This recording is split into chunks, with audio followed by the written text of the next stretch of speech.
Chapter 1. There are exactly 23 really wonderful things in this world, and to be in the right place at the right time is one of them. Happily, there still leaves 22 others for the rest of us to share, and amongst these is rock and roll. Now, rock and roll may not be to everyone's taste. Some speak highly of classical music. In fact, some speak highly of classical music and say things like, "Of course, classical music was the rock and roll of its day," which is frankly a load of old tucket. Classical music was the classical music of its day. Bawdy ballads were the boogie. "Let me make the ballads, and who will may make the laws," wrote Andrew Fletcher in 1703. And 250 years later, Jerry Lee Lewis would drink to that. And so today would Mickey Minns. Not that Mickey needed too much of an excuse to upend a pint pot. Mickey was an old rocker, and the downing of large quantities of beer went, as they say, with the territory. He'd once jammed with Jeff Beck at the Marquee, and had Mickey been in the right place at the right time, he would have played bass on Hi-Ho Silver Lining. But he wasn't, so he did not. Minns had been draped across a saloon bar counter during the recording of that particular rock anthem, and he was currently draped across one now. Different counter, different decade, but the song remains the same. Back in the 60s, he'd had a full head of hair and a 28-inch waist, and he'd owned a guitar shop. He still owned a guitar shop. It was situated just off the high street and called Minns Music Mine. Mickey had considered changing the name on many occasions over the years, but the way he saw it, fashions come and fashions go, yet the British still love a shop with a stupid name, and his was slightly less stupid than most. The part-time barman called last orders for the lunchtime session, and Mickey raised his head from the counter to order another. He didn't have to rush back. Not now he'd got the new assistant and everything. The new assistant's name was Anna Gotting, and she was a rare beauty. Blonde of hair, blue of eye, independent of spirit, 17 years of age and 5'8" of height. Valid arguments against the inclusion of such a being in the list of the 23 really wonderful things have yet to be heard. Mickey Minns, for one, could find none against employing her. He considered Anna ideal for the position, ideal indeed for any number of positions, several of which sprang immediately to his lecherous mind. After all, it was just remotely possible that the teenage siren might harbour a secret passion for balding old musos with beer bellies and bad breath. Well, almost anything was possible. Almost. But the tank top of stupidity did not hang in the crowded wardrobe of Mickey's failings. He had a teenage daughter of his own, and he had a business to run.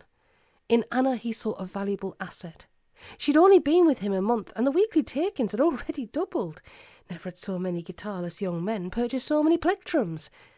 Mickey sighed inwardly, belched outwardly, and stumbled away to the gents whistling Beck's Bolero. He was blissfully unaware that this parting pea and that postscript pint were about to cost him very dearly indeed. Because, at Minns Music Mine, the first link in a fantastic chain of events was about to be forged, a chain which would lead from the mundane to the miraculous, from the humdrum to the phantasmagoric, from tedium vitae to terra incognita, from the creme rapicia, and so on and so forth, the way some of them do, and it would all begin with the tuneless ding of Mickey's old shop doorbell. Now, it must be stated fairly and squarely that Minns Music Mine was a proper guitar shop in the grand tradition, the genuine article. If asked to describe itself to some young and impressionable customer-to-be, and suddenly finding itself with the wish and the ability to do so, it might well have said something like this, in a rich American accent, no doubt. "Hi there! My name's Minns Music Mine, and I'm a guitar shop. Like me to show you around? Don't be shy. Step right up. Okay, so this is my door. Note the steel cage bolted across it and the signs. See these signs. Stolen guitar? No thanks. And shoplifting is theft. We always prosecute. And beware of guard dog. Got the balls to break in? You won't have 'em when you break out. See all those exclamation marks? I'm a security-conscious establishment. Now let's step inside. Mind the step there. Okay, allow me to draw your attention to the carpet. Note the cunning arabesques woven into its quality fabric. These are musical notes. A carpet not dissimilar to this once featured in the 6-5 special. You never heard of 6-5 special? You weren't even born. No, I guess not. Never mind. And you can't see any musical notes anyway. They're there, under all the stains and the cigarette burns and stuff. They're there. I'm telling you. Now see here, these to your right, amplifiers and speakers. Lots of speakers. The tall ones are WEM Vendettas. You never heard of WM Vendettas? Well, they're quite old. They're on special offer, have been for some years. But these are new. See these? Japanese guitars. You get the whole works for less than £100. Extra lead plectrum amp speaker playing a day handbook. The whole works. Bottom of the range, these guys. We sell plenty. They're crap as it happens. What? Your mate has one? He says it's excellent. Fair enough. Okay, now be careful where you stand, or you might step in a saucer full of cigarette butts. You'll see quite a lot of those in here. All the sources are, you will note, full, and lying all around about amongst them, see these? Coffee mugs, and in them precisely 1/4 of an inch of congealed black gunk. No more, no less. It's the way we do business. Why what? Why all the full bud-filled sauce in the coffee mugs with exactly 1/4 of an inch of congealed black gunk? Why? You're asking me why? Well, that's what you have in guitar shops. That's why. It's a tradition, or an old cha-cha-cha, or something. Look, forget about the ashtrays. Come and see these, here, all over this wall. Polaroid photos, rock stars past and present. Mostly past, I guess, but they've all been in here. You can see my owner, Mr. Mins, and many of them, too. There's one of him with Charlie Watts. He bought a practice pad in here once. Watts, Charlie Watts. You never heard of Charlie Watts? Never mind now. Guitars, do we have guitars? The racks here are your Spanish beginners, boxwood, narrow-necks, so kids can get their little fingers around them. And the rack up here on the wall, your 200-pounds plus acoustics, up out of the way where the bloody kids can't get their fingers around them. And right up there, top of the world, as we say, is an original Les Paul Sunburst, the pride of my owner's collection. You'd never sell it at cost. Check out the patina and the frets. See those frets, Tasmanian porcupine quill, and the inlay on the fingerboards, mother of pearl. You can almost taste the sustain. A Les Paul original. Les Paul. Les Paul? You're standing in a guitar shop and you have the gall to ask who is Les Paul? For Christ's sakes, fella, I can put up with so much and then no more. You have a crack my carpet. You snub my sauces. You poo-poo my Polaroids. But Les Paul, what the hell did you come in here for anyway? The who? There's a Polaroid over there of Mr. Mins being beaten up by Keith Moon. Not that who? What who then? Oh, I see. The who with the blue eyes and blonde hair. The Gandhi's Hairdryer World Tour 93 t-shirt and tight blue jeans. The who sitting on the stool playing the Stratocaster. That who. Yeah, that who. That who was practicing her guitar licks. If you're going to work in a guitar shop, you must know your licks. And your riffs, of course. Your licks and your riffs. If you can't wield your axe and blast out a possible stairway to heaven or sunshine of your love, then forget it. Take the checkout job at Tesco's. Anna's licks were greatly admired locally, as were her riffs. And so on this particular day, the lunchtime guitar fanciers, having purchased their plectrums and drifted back to their checkouts at Tesco's, Anna had the shop all to herself. So she cranked up the volume and let riff. She knew full well that she wasn't cut out for a lifetime of shop work. She was destined for greater things, although exactly what these greater things were she did not know. But there was plenty of time yet to find out, and during this period she really loved playing the expensive guitars that no one was ever likely to buy. She didn't hear the tuneless ting of the old shop doorbell as it tolled the knell of her passing interest, and it was some moments before she realised that she had an appreciative audience. Before her stood a brace of young men. They had evidently arrived together, but there all similarity between them ended.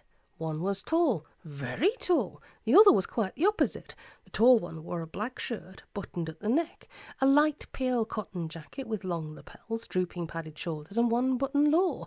Black trousers of the peg persuasion, canvas loafers, no socks. The entire ensemble had that lived-in look about it.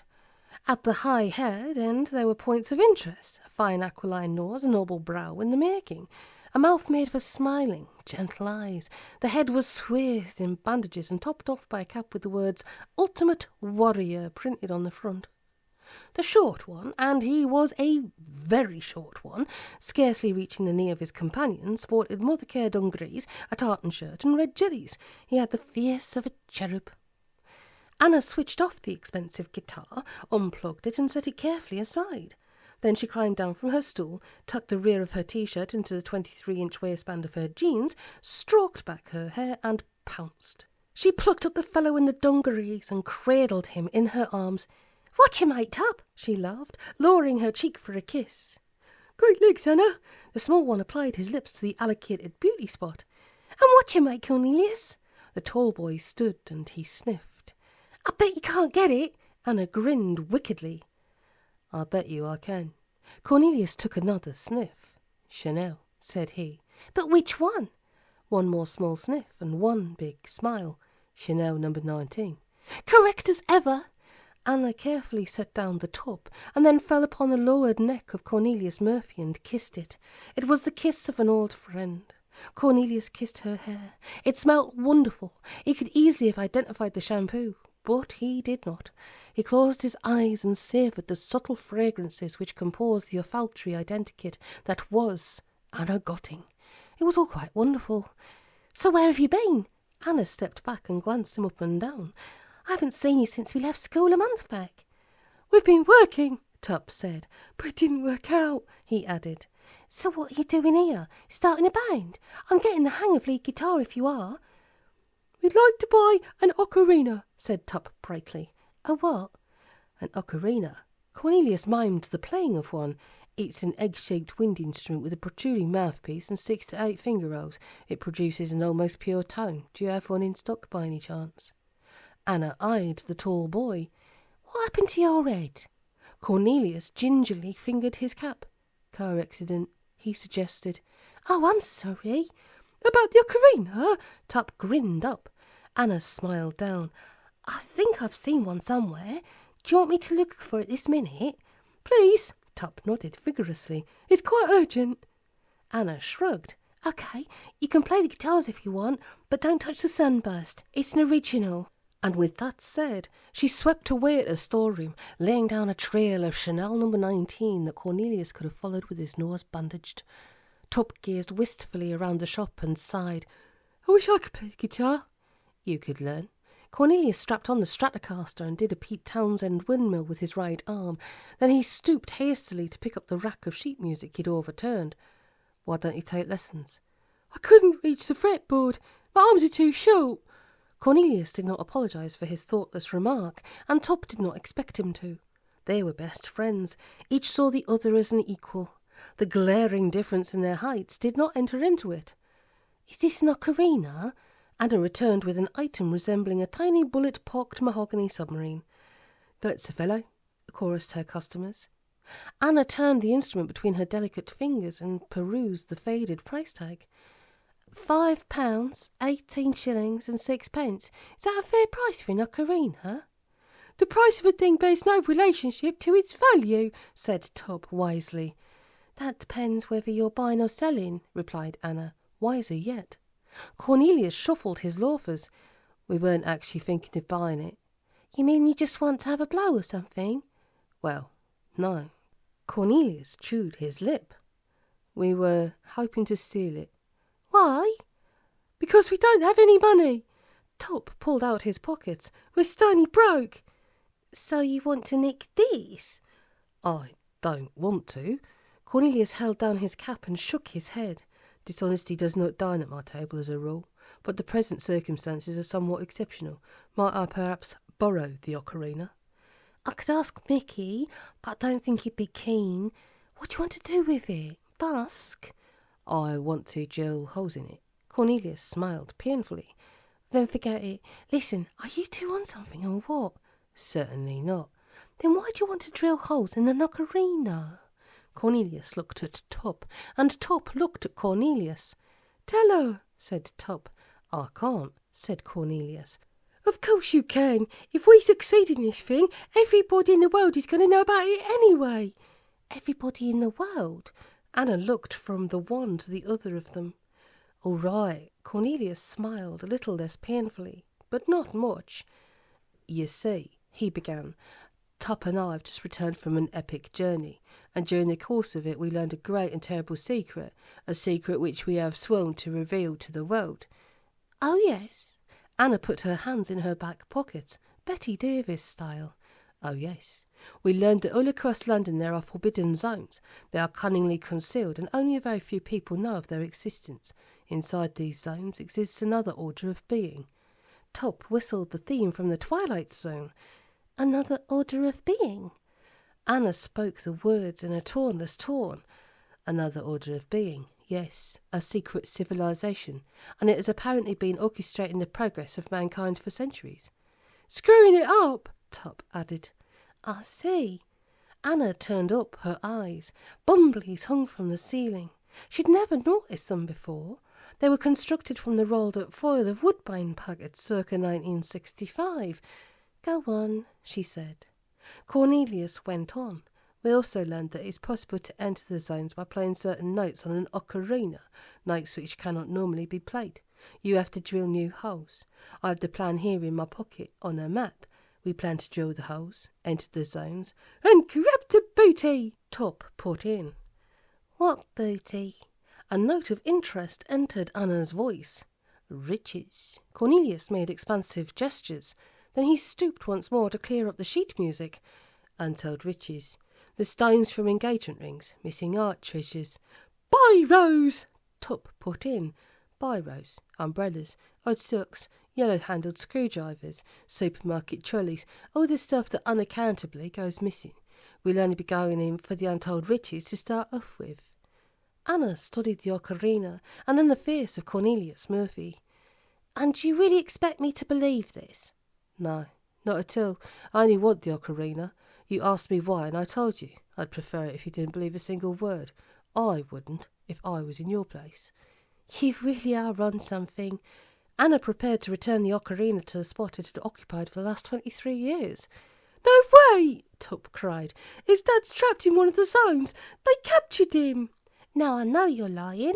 I saw Jack Murphy going into the bank this morning. He's not my real dad.